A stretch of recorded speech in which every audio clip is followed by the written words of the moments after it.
So the benefits of hypnosis, tip number 5 of 5, and it is, tip number 5 is releasing negative emotions.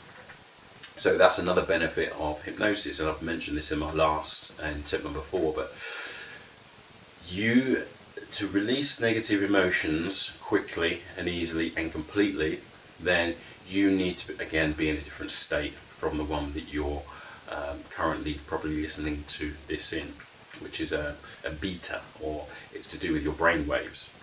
Now, hypnosis, when you're in a hypnotic state or an altered state or a meditative state, or even sometimes a praying state, you are going to change your brain waves. They're going to be lower. So in other words, you're going to go into what we call alpha or even theta brainwave states. So that's essentially what we're doing. When we go into those states, then what happens is that we take the emotions out of our body. When we go that deep, then we can take the emotions out, and then we have more access to the mind. The more emotional you are, you are using less of your mind. Now, this could be positive or negative. For example, love. If you're in love with someone, that's what they say, love is blind, because you may make decisions because you're so in love with them that you neglect a lot of information.